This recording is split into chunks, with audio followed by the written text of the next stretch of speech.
Hey guys, a white stag here. So this video is kind of like a twofer. The paintings are called Stick a Crystal in My Eye 1 and 2.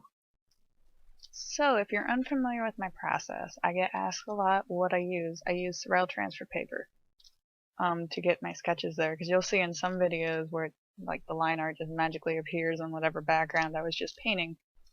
I don't like drawing directly on my paint surface because it's sometimes really hard to erase or change lines, so I normally do my sketches on paper and then transfer them over.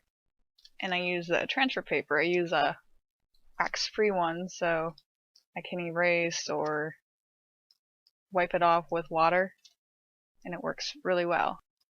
I find it's a lot easier when doing background work if I don't have to paint around a character. I end up losing lines and sometimes even originally what that feeling or concept I was going for, like it just changes something even if it's subtle in the painting, and I don't like having to try to refine lines or figure out where I had something in a painting because I accidentally painted over it, because I don't stay in the lines, not in my backgrounds. These girls I had sitting around for a while thinking about in a sketchbook. For some reason I've been really into eye patches. Like I keep wanting to add them to like every painting, and I kind of stop myself now. 'Cause not every painting needs an eye patch, but sometimes it feels like that little extra thing. And I've randomly been thinking about other things I can just put in front of an eye to obstruct it. I don't know why I want to do this, but I do. But this idea is kind of a play on an old playground rhyme I remember, which involves sticking a crystal in a snake's eye, which I can post that down in the end of the description in the video. I know it's like the original rhyme had to do with Mars, and for some reason it got stuck in my head on occasion, because on my stream, I'm streaming, it was always a thing that would come up that I'm on Mars or on a boat on Mars, especially if I disappeared and didn't stream for a couple of days. I also, partway through, I ended up redrawing the crystals in their eyes because I didn't like them. The one ended up being more random shaped.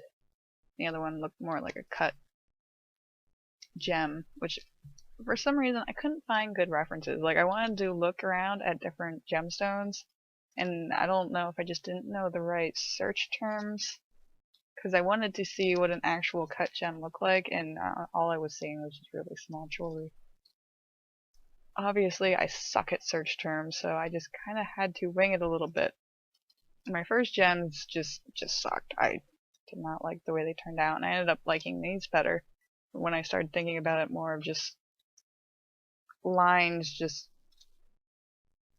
kind of making a bunch of shapes that continued. I can't even describe it, words. So for some reason I felt like making two. I'm like, well, I can just use different colored gems and give them different objects, which one I gave paper cranes, which for some reason I really love painting paper cranes, and the other one I ended up giving stars. But I liked working with these girls because sometimes I like working with a lighter palette, which sometimes I get stuck with that. I do just like the same type of palettes. Like for some reason I'm really fond of using the primary colors just in muted tone. And sometimes I use kind of bright ones, but I grunge them up a lot with brown. For my daughter and I, we both kind of collect crystals.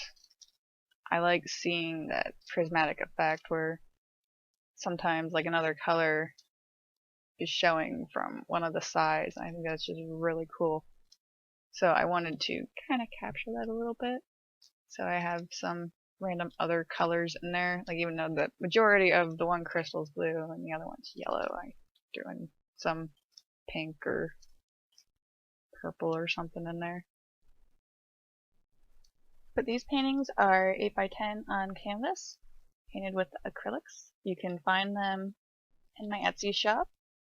If the original paintings are already sold by the time you watch this video, then you can find prints.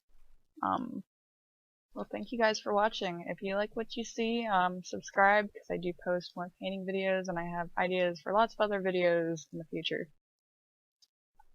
I also stream live my painting on Twitch, where you can come out, hang, and chat with other people watching or myself. So make sure to follow there and you can get notifications when I go live if you enable that. And you can find the links to my Twitch and all my other social medias where you can follow me around and see updates, because not everything goes to YouTube, but hopefully I at least try to do a video a week. But thank you guys for watching.